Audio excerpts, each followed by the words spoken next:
What's going on, people? We are Tottenham TV back here for another episode of the 5 Takeaways. We're going to take a look at the 0-0 draw last night at the Tottenham Hotspur Stadium against AC Milan. 1-0 loss on aggregate, which means another cup exit this year for Tottenham Hotspur in the early stages of the tournament.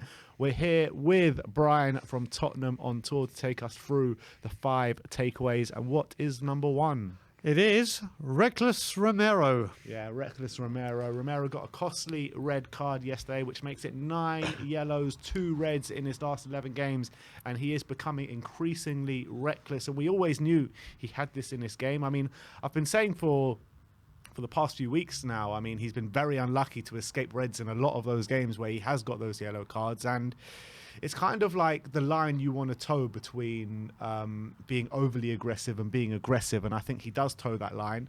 And some say maybe the argument is that if you try and take that out of his game, he'll lose his the fire in his belly a little bit. So you don't want to completely eradicate it out of his game. But at the moment, some of the challenges he's making in the areas of the pitch, I mean, there's just no need to make them. And when you're looking at that second yellow last night, I mean, just what is the point of that? What is the point of it? And not only what is the point of it, but it just completely killed us in the game. And I, for one, am a firm believer that Romero is head and shoulders above any defender at this football club, but he does need to watch himself. He's head, shoulders, knees and toes above every defender, in all honesty. But if we cast our minds back to last season, when it was coming up to the North London derby, and we kept saying he can't get a booking in this game in case you'll miss that game, and we were all worried about him being there for the North London derby, and he didn't get the booking that he would have required him to be suspended. So he can do it. He can do it. So when people say take one of the only games he didn't get booked. But then he got injured for the Arsenal game anyway, didn't he? He was out for the rest of the season. But he can do it. There's games since he's come back from the World Cup where he hasn't got bookings. And when you say you take the anger out of his game, since the World Cup, I think he's been getting back to what he was last season. And there have been a couple of games where he hasn't picked up these yellow cards. But now the issue is last season we had a informed Dyer and Davies, and that defence looked dependable. Well, now that defence does not look dependable. So as soon as he gets a yellow card, and especially as he got it as early as the 16th minute, the rest of the game you're like, oh shit, one bad tackle from him, and this is over, and it could happen at any time. And of course it did happen, and like you said, and the thing I still can't get over, if there's a player going through 1-on-1 and you're like, right, I've got to take this for the team because if we go 2-0 down, we're done, it's over, I kind of would have accepted it. But this was by the touchline in the middle of nowhere. The ball was going out of play, and you just didn't have that self-control to say, warning, stop. And it's cost us. And like you said, there's that stat going out, or the tweet, since the World Cup, he has just picked up yellow cards like they're going out of fashion again. 9 yellow cards and 2 reds in his last 11 games. That's shambolic. I mean, if you're talking about a striker with goals and assists, you'd be saying they're on fire. But it's... We've all said this is something in his game. Like we said with Ali, if you take that out of him, you lose the aggression. But he's shown he doesn't need this. So why has this come back to the forefront? Yeah, I mean, I love the aggression in Romero's game. I really do. But I just wish he would use it a bit more smarter than he does at times. But, 9 times out of 10, you love those kind of challenges. But when it's literally knocking us out of a Champions League, that's when you start thinking, all right, look, you need to start using it smarter now because it's starting to become the detriment of the team. Yep. But let's move on to number 2. Number 2 is Porro cameo. So Porro was on the pitch for 35 minutes last night and provided 2 key passes, 4 accurate crosses, more than anyone else for Spurs, and 3 accurate long passes. A very impressive cameo from Pedro Porro. And not only that, I mean, you really saw him influence the game and change the game when he came on. When he did come on, that started our period of dominance in the game up until Romero did get sent off. And when you're looking at the other wing-backs in the team that we alluded to in the player ratings, Emerson and Perisic, none of them completed a successful cross in the game last night. So I'm really happy to see that Porro is starting to influence things at Spurs. Yeah, and like I said to you when we were talking about this today, the thing I'm actually enjoying about him is, like we saw at Wolves, he'll take the free kick, he'll take the ball from these players. He's the new kid on the block, and he's like, I don't care if I'm the new one here or whatever. And you can see him geeing up the crowd, you can see him wanting to rally up the troops. they're signs I look for: the mentality, the aggression, the strength, the mental toughness. And like you said, he came on. We're happy to see we need to go attack, and he made it 55 minutes. Like you said, I can't remember the last time I made a substitute within 10 minutes of the second half. Why didn't they just make it half time? That's what I was Exactly. asking. But when he came on, you could see that something was going to happen with him. It looked like if something was going to come for Kane or Son, or it was going to come from Porro. So after the disaster of Leicester, we're starting to see things from him. All right, it's still very, very early days, but we're all talking so negatively about a debut.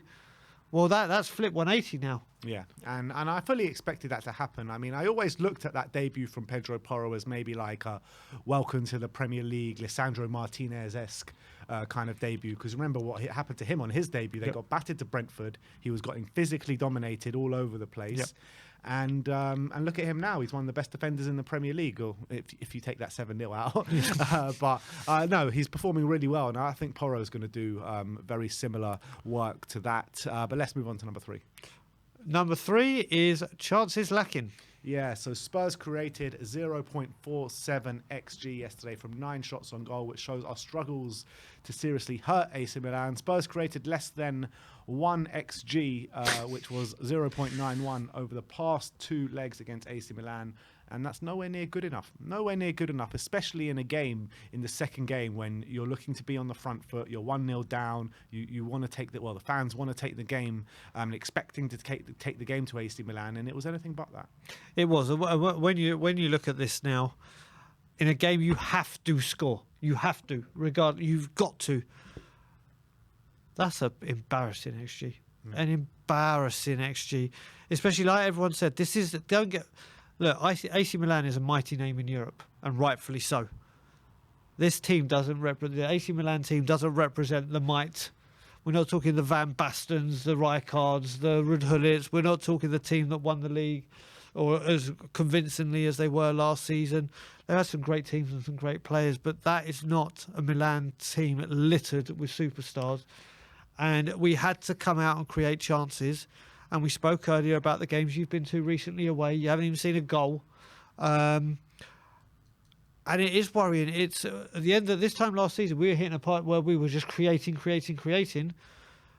And now we've got a famine of creation. We're being starved of it. And it's just, how? Yeah, with that attacking talent on the pitch. It's even off the pitch. Yeah, on and off the pitch, it's nowhere near good enough. Really is nowhere near good enough. I mean, how do you have Harry Kane, Heung-min Son and Kulusevski starting? What quality that those 3 players are, and hardly even testing their goal. It's not good enough. In both legs. But obviously we're talking about today. But, yesterday. It's just not good. We always get spoken, Tottenham's firepower. Firing blanks. Yeah, we are firing blanks at the moment. And when you cast your mind back to when we last played AC Milan in the Champions League 2011, when we won 1-0 on aggregate, I mean, that AC Milan team was filled with absolute talent, and we beat them in our first time ever in the Champions League in the knockout round. Fast forward to now, when the likes of Harry Kane and the players I just said, and yes, fine, AC Milan might be champions of Italy at the time, as they were then, but it's half the team as it was then. It really is. I think that team from the Champions League of our team, the Lennons, the Crouches, I think they would have put on a better show last night than what we saw. Probably. They would have been on the front foot, and they would have taken the game to them. Yeah, would have been Harry Redknapp's team, which was attack. And we would have given it a go. And it was the same kind of 2 legs though, wasn't it? Like, because the first leg, obviously, it was only 1-0, but it was 1-0 to us. And then the second leg, it was pretty much the same, just a stink out 0-0. It was. And I remember William Gallas having an absolute blinder. Yeah. That game, an absolute blinder in the home leg. And obviously, we'll remember the away leg for Joe Jordan. And obviously, Crouchy and Lennon doing what they did. But yeah, we've got to sort that chances out. We've got to. And listen, we've got Forest at home next. Yeah. All right. What's the next one? Contes Euro failings. Yeah, so Conte has still not made it into the Champions League quarterfinals since 2013, and that marks a decade where he has failed to make it to the quarterfinals of the Champions League. In his history as a manager, he's only won one knockout round in the Champions League, and that was against Celtic. So, I mean, What do you make out of that? Why does Conte just consistently fail in the Champions League? I blame it on Celtic not qualifying for the knockout rounds and us drawing Celtic. How dare they? Yeah, I mean, we all knew about this when he came. We all said that this is the area, and I'm going to be honest with you, when we got Conte, I was mainly thinking of a surge for the Premier League, not a surge like because of his European record. I thought the Champions League, if we get there, we'll see what we can do. But this is obviously his Achilles heels. This is obviously his Achilles heel, and it's happened again. I don't know what more to say about it. It's something and again, another reason why you think it's say, do you know what, this jinx is on me, this curse is on me. I'm Antonio Conte. Let me show them what people think when they think I can't do this.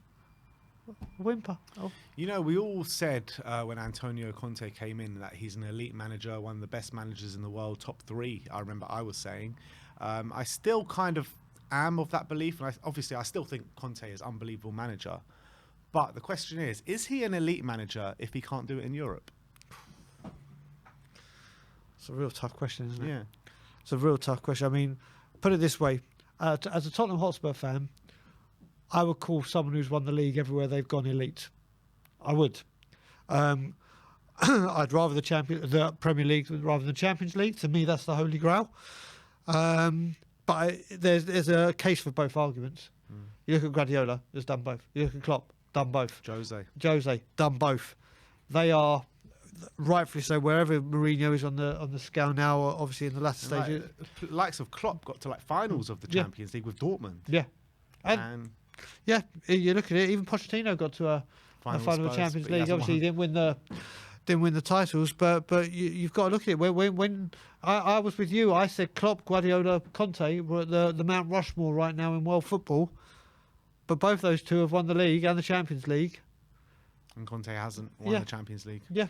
But got past the knockout stages. I mean, is it a case to say just like he's an elite manager in domestic football and then not so great in European football? Put it this way. If you were doing your tiers that you do for the end of season or when you're doing keep, buy, sell, whatever, you'd have it elite, very good. I think now with the European, Conte coming in, I put as elite. But when you look at this European record now and what he's doing, I don't think he's in that category right now. I don't. I think he's a very, very good manager. And I think if we had the right club setting where everyone was driving to his tune, then we probably would have got something. But that's not us. So yeah, I don't think he's the elite. All right, let's move on. Number 5, the final one: goals drying up. Yeah, we've kind of alluded onto this in one of the previous ones that was chances lacking, but the goals have been drying up for Spurs. Spurs have failed to score in 3 consecutive games for the first time under Antonio Conte. It's been the week from hell as we have been knocked out the FA Cup, lost ground in the top 4 race and knocked out of the Champions League. The goals have dried up at literally the worst time in the season. And you mentioned it before. I've been complaining to everyone pretty much how many miles I've travelled in the last 2 weeks. I've gone to Milan, I've gone to Sheffield, I've gone for Wolverhampton and to the Tottenham Hotspur Stadium last night in a Champions League last 16 game. And I have not seen one goal. Not one. I mean, if you look at it now, this time last year, Son, Kane, Kulu were flying. Absolutely flying. Goals, assists galore. I think it's kind of about around this time that we played Aston Villa, wasn't it? Yeah. Where Son got that hat-trick, or maybe a little bit later. But it just looked like goals were coming. Every time we got forward and they were through, it was like, here we go. They're just isn't that now. Kane, Kulusevski, we've spoken about. His passing seems to be off, and his confidence. He's taken a split second longer. Son all season has been up and down. Let's just shadow of his former self. Yeah, that's a better way to say it. And Kane, if he's not scoring, he's trying to create, but we can't. The other two that he's trying to create for can't get a tune out of them at the moment. So, whereas it was all systems go, it's. We're just limping over the finishing line right now, or towards it. And what I don't get is, if this is happening, you have Danjuma, you have Richarlison, you have, if you want to use Lucas, mix it up. Mix it up and at least say, right, we tried. You need to have variety in your play, otherwise you become way too predictable. And that's what Spurs are. We're way too predictable. And it feels like whenever a team match us up and go free at the back and match us up man for man on that pitch, they go super aggressive against us and we have no answers against them. Literally no answers. And that's all a team needs to do to stifle us, is go man for man and be very aggressive against us. And we've got literally no answers. And it's so hard to watch. We were lucky that, you know, in terms of West Ham and Chelsea, they didn't do that. But all those other games, Sheffield United, Wolves, that's where they got their most joy, when they went three at the back in that second half. So it's happening time and time again. Last night, again, they went three at the back. So that's the way. And we need to have variety in our play. Otherwise, teams know you do that. That's the way to stop Tottenham. They don't have any answers around that, and that's it. So look, it is what it is. Hopefully we can make... look, we are still in the top four, but hopefully we can seal our place in the top four in the coming weeks. But I'm not holding my breath. And I feel like the longer Conte is here now, the longer this is going to fester. Bad vibes from the fans, the players, noises are coming out about them not being happy under Conte and pleading for Poch to come back and stuff like that. So I'm not confident, but you've got to still support the boys until the end of the season. So it is what it is. That is our 5 takeaways for the game against AC Milan last night. Thank you very much for Brian. Pleasure as always, people. And thank you everyone out there for watching as well. So we'll see you all very soon. Like, subscribe and comment. And as always, come on.